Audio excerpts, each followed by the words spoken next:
Programa Mundo dos Negócios. Oferecimento Sebrae, transformando desafios em oportunidades.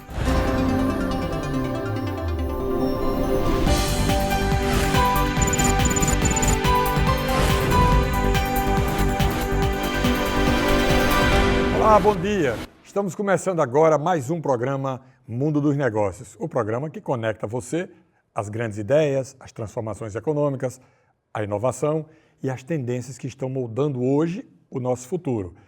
No programa de hoje, nós vamos atravessar continentes para falar sobre tecnologia, ciência, inteligência artificial e os avanços que estão revolucionando a medicina mundial. Nosso convidado é o professor, cientista, pesquisador, Dr. Francisco Hiroshima, que participou recentemente de uma missão internacional à China voltada para a saúde, para a inovação e, claro, para a tecnologia. Durante essa viagem, ele visitou hospitais inteligentes, centros de pesquisa, indústrias de alta tecnologia e grandes feiras internacionais do setor de saúde, tendo contato direto com soluções baseadas em inteligência artificial, automação, saúde digital, sistemas que começam a definir a forma como a medicina é praticada no mundo.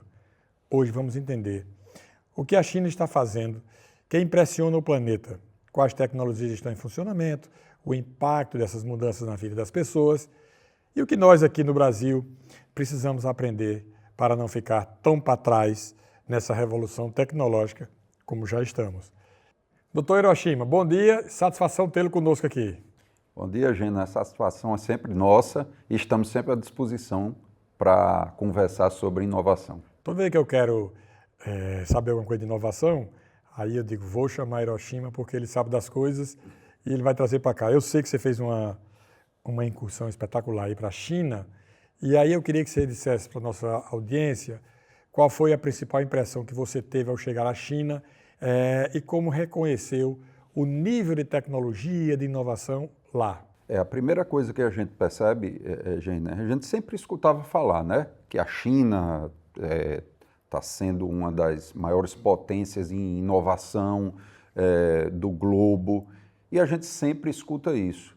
E a gente da área da saúde sempre teve um certo preconceito com a China, ou seja, a gente ainda tinha na mente aquela ideia de que os produtos chineses eram aqueles produtos de qualidade duvidosa, e de repente a gente começou a ver produtos com uma qualidade altamente competitiva com os produtos americanos ou europeus. E os preços lá embaixo? E os preços relativamente lá embaixo. Sim. E aí, lá embaixo. E aí o que é que acontece? A gente precisava ver isso em loco.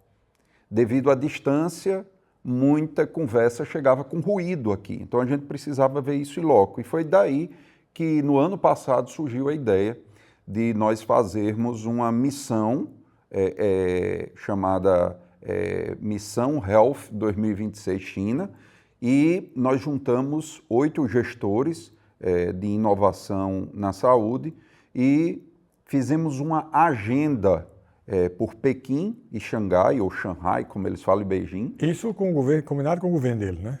Combinado com o governo deles, a gente teve a assessoria de 2 empresas, uma empresa especializada em importação, que é a China Link, que tem escritório em 3 cidades lá na China e trabalha com importação há mais de 15 anos, trabalha muito com agronegócio, trazendo até colheitadeiras. Você imagine o que é trazer uma máquina dessa para cá. Então, trazer insumos e equipamentos e máquinas na área da saúde é bem mais simples teoricamente. E era isso que a gente foi ver lá. Então, como você falou no início, fizemos uma agenda para visitar setores do governo, de comércio exterior, visitar hospitais para sentir como é realmente a realidade lá, e também fábricas e indústrias de equipamentos, insumos e máquinas na área da saúde.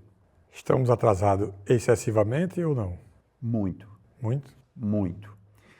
E uma coisa que nos chama a atenção é sempre, a gente não pode deixar de desviar o assunto da parte política da China comparada com o resto do mundo. Então sempre a gente vê as pessoas dizendo, veja a China.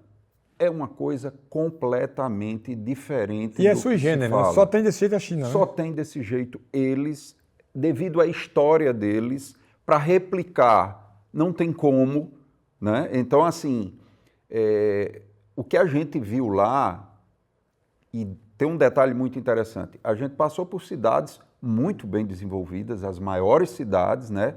Mas existe uma China que está longe dos nossos olhos, Que o né? estrangeiro não vê, né? Que a gente não vê. Mas, mesmo vendo o que nós conseguimos observar, a gente vê que é um país que eles têm um objetivo de passar o PIB americano em 2035, né? E você vê uma infraestrutura e um projeto feito para alcançar o que eles querem. Você viu pequenos negócios lá? Vi pequenos negócios. Mercadinho, essas coisas? Sim, sim. Mas o que a gente observa, o que eu pude observar na China, se você dissesse assim, Hiroshima, qual é a única coisa que você acha que foi a justificativa para a China se tornar o que se tornou? Combate incessante contra a corrupção. Sim. Tem corrupção? Pode Deve ter. ter, até porque... Deve ter, mas... E eles matam lá, né? Mas, se você for pego, É morto, né? a sua pena é muito rigorosa, porque você vai provavelmente pagar com sua própria vida, né? E eu perguntei isso lá. Então lá, crimes como prostituição, tráfico de drogas, não existem. Sim. Não existem, né? É tanto que a gente perguntava ao pessoal, o pessoal não entendia muito bem. Mas, em contrapartida, você não pode trafegar em alguns locais com caneta e papel. Por quê?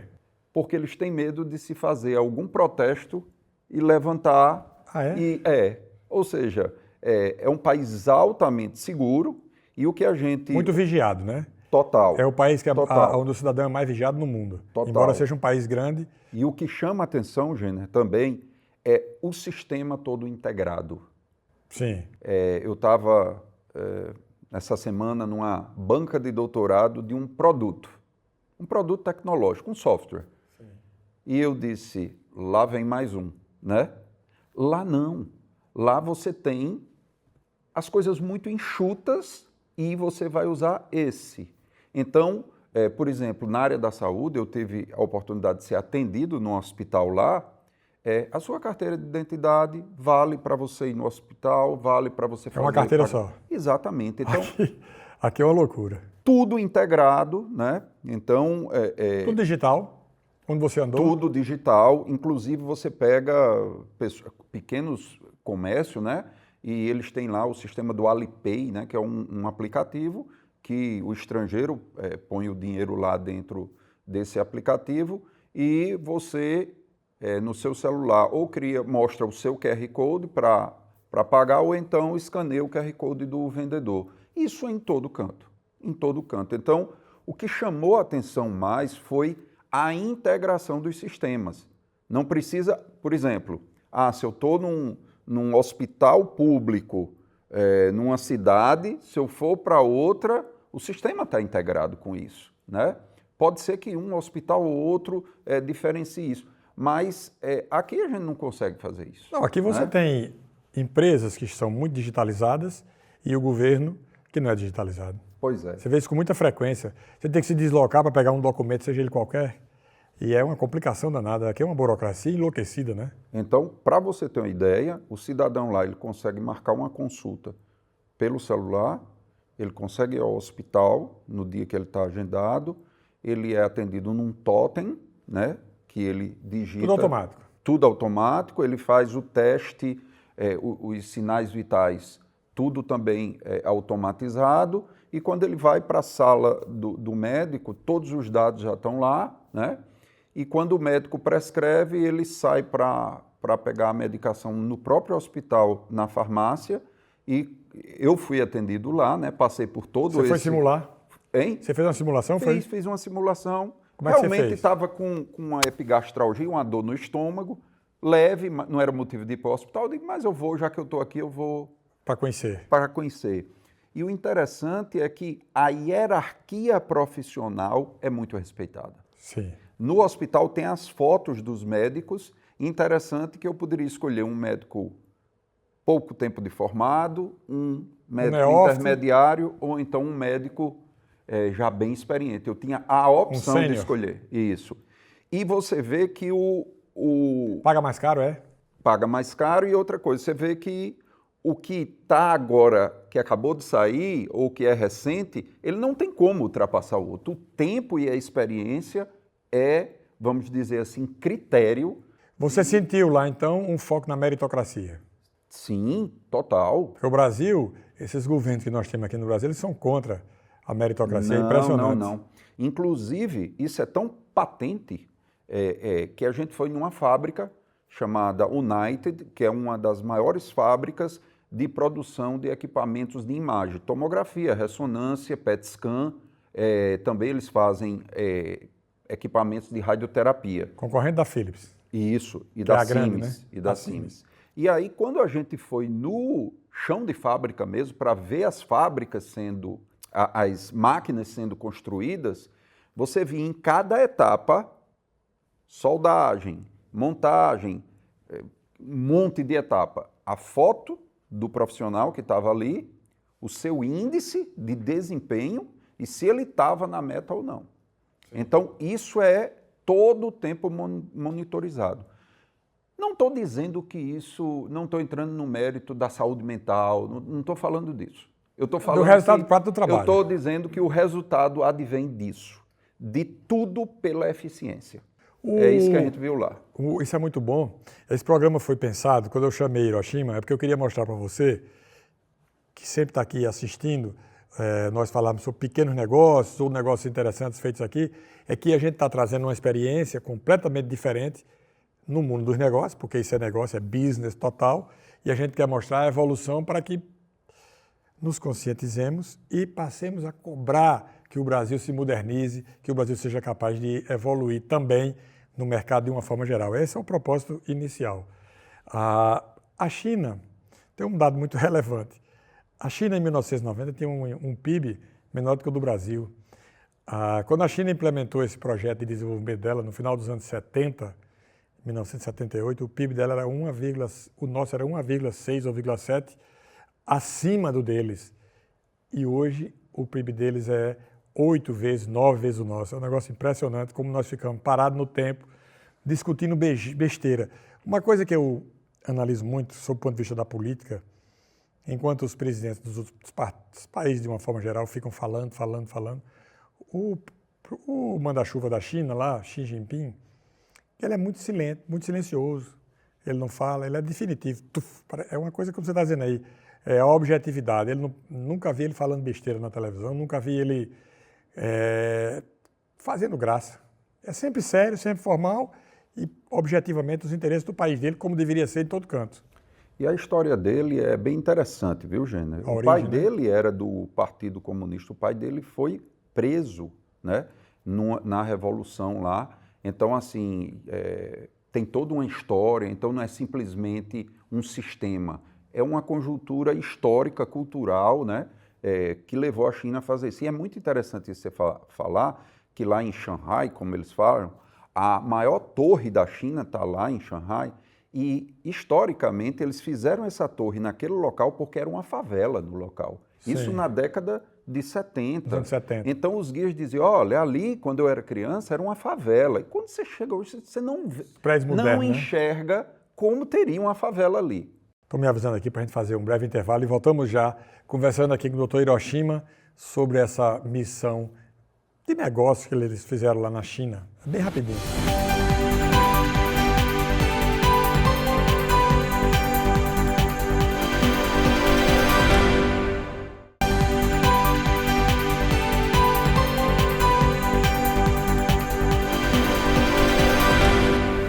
Estamos de volta com o programa Mundo dos Negócios. Hoje eu estou conversando com o Dr. Francisco Hiroshima, trazendo para você informações sobre o que ele viu de novidade, de inteligência diferenciada, claro, artificial também, lá na China. Você falou, a gente tinha falado que você foi ver também feiras. Você foi a uma feira de saúde lá moderna, como é que foi essa? O que é que tinha nessa feira? A feira era a feira maior da Ásia na área de equipamentos médicos. Sim. Então a gente foi também para perceber o que tinha de mais, vamos dizer assim, mais tecnológico, né? E a gente viu alguns setores que chamaram muita atenção. Primeiro, a parte de robótica. O robô está vindo com a força impressionante, apesar dos estudos científicos mostrar que muitas vezes algumas cirurgias feitas pelo robô e não com robô têm um resultado semelhante. Sim. Mas a gente viu lá, no mínimo, 5 empresas mostrando os seus robôs para cirurgias, muita automação para a área de hospitalar. A gente viu lá, inclusive em loco, nos hospitais, Jenner, por exemplo, quando eu fui atendido, que eu me direcionei à farmácia do hospital, quase não tinha filas. Eu só vi que era farmácia porque existia um balcão e tinha meu nome lá em cima. Sim. Meu nome já estava lá quando eu saí do médico. E quando eu cheguei lá, eu vi que o robô, que eles chamam, é uma parede com todos os tipos de medicamentos, tudo aleatório, e esses medicamentos caindo das prateleiras à medida que o cliente chega no balcão. Ele identifica o cliente? Quando você passa o seu ticket, o sistema já sabe qual é o medicamento que está na sua receita. Aciona. Eles caem da prateleira numa esteira, essa esteira leva para um tobogã e o tobogã já direciona para o guichê que você está. Então ele cai na sua frente e tem uma pessoa para checar realmente se a coisa está certa. E aí o que é que acontece? Conseguimos entrar nessa farmácia para ver por trás o robô. A gente fez uma incursão para ver isso. E lá nessa feira, robôs para cirurgia, robôs para fabricação de insumos médicos, luva, capote, que é o campo cirúrgico e o que o médico se veste, né? Tudo que você possa imaginar na área da saúde. Acessibilidade, muita coisa. Muito equipamento vestível para paraplégico, para pessoas que têm alguma deficiência de membros, muita coisa. E outra parte muito importante que eu desconhecia é medicina chinesa. Então Sim. tinha uma ala só de medicina chinesa que eles dão muita importância a essa parte tradicional deles. Quer dizer, o governo então oferece serviços médicos na medicina tradicional, na alopatia, e na medicina chinesa? Exatamente. Ao mesmo tempo? Exatamente. É tanto que no hospital que eu fui atendido, é o maior hospital de pesquisa de medicina chinesa tradicional. Quando eu fui atendido, eu poderia fazer a opção de ser tratado com a medicina chinesa ou com a medicina tradicional universal da gente ocidental, é tanto que eu peguei os medicamentos alopatas, né? O que é que você viu com relação a carga de trabalho, carga horária, mão de obra? O que é que você viu lá? Isso foi um cuidado que a gente teve também. A gente fazia perguntas para as pessoas que estavam próximas da gente e que tinha penetração, às vezes, no governo e tal, e eles diziam, não, só pode trabalhar 8 horas. Sim. Mas a gente conversando durante toda a viagem, a gente sabe que nas grandes cidades isso até pode funcionar, mas fora, nas cidades mais... Nos rincões. Nos rincões, isso não é realidade. E existe até uma máxima, né, que eles falam que o chinês ele não pode trafegar de uma cidade para outra livremente. Existe ainda, ou seja, porque ele é impedido? Não, é porque se ele sair dessa cidade, ele perde os benefícios dele. Então, como é que ele vai para outra se ele não tem os benefícios? Sim. Então, muitos chineses saem de uma cidade para ir trabalhar em outra e deixam os filhos aqui. Entendeu? E cidades muito longe. Mas vale salientar também o sistema de transporte dele é perfeito, o custo de vida baixíssimo. Você andou de trem lá? Andamos de trem-bala. É o país que tem a melhor malha ferroviária do mundo. Ah, fantástico. O chinês ele consegue andar toda a China com um custo baixo e não é essa a dificuldade da gente. Então, mas a carga de trabalho, eles batiam muito. Não, aqui são 8 horas Aqui na diária, na capital. É. Mas eu não sei se é por causa da parte turística, dessas coisas todas. Mas o que a gente observava com outras pessoas conversando, disse, não, mais para dentro a coisa muda completamente. Inclusive, esses chineses que saem para trabalhar em outras cidades, esses filhos que ficam, às vezes passam o ano sem ver os pais. Então, existe um problema muito grande hoje, uma legião de crianças criadas pelos avós, pelos tios, e que não têm contato nenhum com os pais. O astral do povo, deu para sentir? Deu. Povo feliz, bom. povo alegre? Povo feliz, povo alegre, e principalmente eu observei jovens, né? Jovem é um termômetro.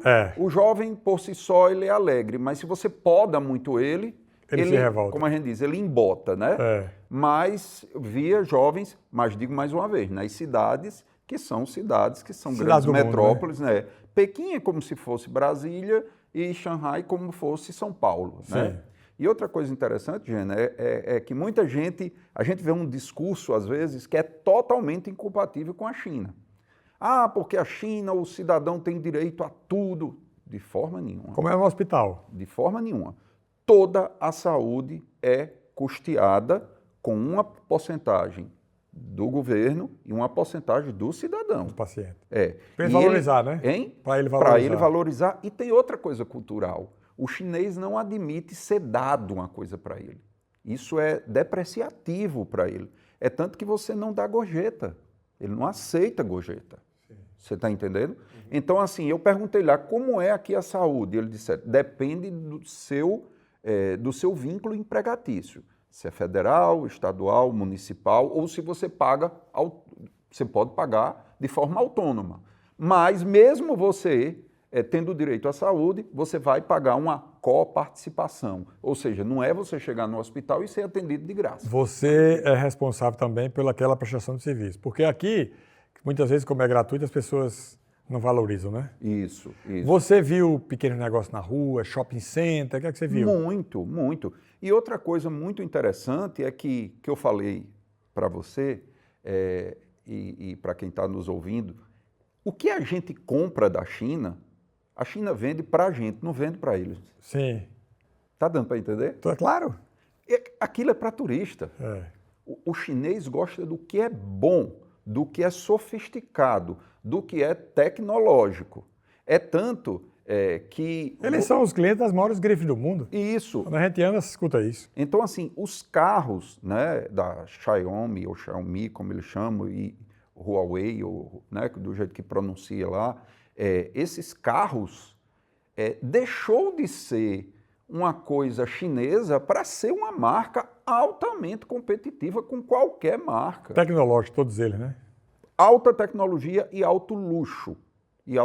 Então, assim, e do mesmo jeito a gente foi e pôde observar na área da saúde, né? Então, equipamentos que a gente nunca imaginava poder usar um equipamento chinês na área médica, os equipamentos lá, uma coisa fora do comum de sofisticação. Em matéria de inovação, já que você é o cara da inovação da Liga contra o Câncer, o que é que mais lhe chamou a atenção? Foi o tempo que eu perguntei isso lá, o tempo da ideia se tornar produto e estar na mão do cliente. Sim. Esse tempo é rápido. Rapidíssimo. Teve até um meme, um tempo atrás, gente, que era assim, primeiro a gente faz, depois a gente melhora. Sim. Eu escutei isso do chinês. Eu não sei nem se foi copiado. Eles fizeram isso em grande parte das coisas. Lembre-se que o projeto da China, feito no final dos anos 70, por Deng Xiaoping, era um projeto de atração das empresas ocidentais, oferecendo mão de obra barata, e que depois eles fizeram ações de benchmark e copiaram os processos. Exatamente. E, aliás, copiaram, justiça se faça, copiaram e evoluíram. Então, assim, o que me chamou a atenção na área da saúde é a capacidade hoje instalada na China de poder abastecer o sistema de saúde de um país que tem 1 bilhão e 400 milhões de pessoas. Você se sentiu lá vigiado? De jeito nenhum. Porque é o país que tem mais câmera, né? Mas eu acho que assim, Você concorda comigo, Gêner? Você só se sente vigiado quando você está fazendo algo errado. Né? Tanto faz para você, não tem a Então, menor se importância. eu for pegar alguma coisa indevida, eu vou ter que olhar. Então, se você não está... É tanto que eu fui pegar uma cerveja na rua, eu digo, poxa, será que é permitido eu andar, né? E cheguei no guarda lá, eu digo, eu posso... Você perguntou em que idioma ele? Em Falou com ele em que idioma? inglês, mas ele não entendia, mas aí tinha um guia com a gente que falava o mandarim. O guarda disse, você pode andar, mas você não pode importunar ninguém e o que você fizer é responsabilidade sua. Então o recado está dado, né? Se ligue. Se ligue, E você não vê, é um dos países que, os países que eu viajei, o país que eu mais me senti seguro foi a China. Você tem a certeza que não vai acontecer nada com você. Mas, Hiroshima, a inteligência artificial está transformando a medicina no mundo todo. Na prática, como é que a gente pode imaginar o que vai acontecer com a gente aqui? Vai chegar para cá, não vai chegar? Já chegou, né? Já chegou e já está impulsionando muita coisa. O que a gente percebe é que, diferente da tecnologia da década de 90, quando chegou a internet, não sei se você lembra, Gina. Me lembro. 1994. Quem é que mexia com a internet? Era o nerd. Os publicitários, nós. As grandes empresas que tinham dinheiro e tal. A IA é diferente. Todo mundo está usando. Todo mundo, de qualquer idade, pode usar, né? Então, assim, as coisas que elas já estão impulsionando, é uma coisa fora do comum. E na saúde, a gente já trabalha isso na universidade e na Liga, né? Nesse momento, a gente está desenvolvendo 5 projetos com IA. Um para melhorar o atendimento médico, outro para melhorar o diagnóstico de imagem e outro para melhorar o monitoramento de pacientes em UTI. Então, isso não é da agora, isso a gente começou antes da pandemia, ou seja... o boom veio agora, né? Eu creio que sucesso é igual a resultado menos expectativa. Quanto maior a expectativa, não atingiu, vamos dizer, não deu certo. Doutor Francisco Hiroshima, o papo durava aqui mais 1 hora, mas o tempo voou. Eu queria rapidamente uma mensagem sua para mostrar às pessoas de que a inteligência artificial vai ampliar, provavelmente, o potencial individual de trabalho do que eliminar os empregos, como as pessoas estão fazendo crer. Eu creio que ela tem potencial de tomar alguns empregos, sim, mas, em contrapartida, o que vai se gerar de oportunidades com a utilização da inteligência artificial é uma coisa assustadora. E o que a gente costuma dizer é, jamais, Hiroshima, que não é publicitário, vai ser melhor do que Gêner com a IA e eu com a IA. Deu para entender? Deu, claro. É como também, Gêner jamais vai ser melhor do que o doutor Hiroshima, como oftalmologista, você com IA e eu com IA. Pronto, a mensagem é essa. Ou seja, se você é qualificado, seu lugar está garantido, vá trabalhar. Exatamente. Concordo integralmente com o que você disse. Hiroshima, muito grato pela sua participação aqui conosco mais uma vez. Assim que tiver mais novidades, você me avisa que a gente vem de novo aqui para mostrar para você a quantas anda o mundo. O Mundo dos Negócios fica por aqui. A você uma excelente semana e até domingo que vem. Como eu digo sempre, aproveite sua vida. A vida é curta. Curta a vida.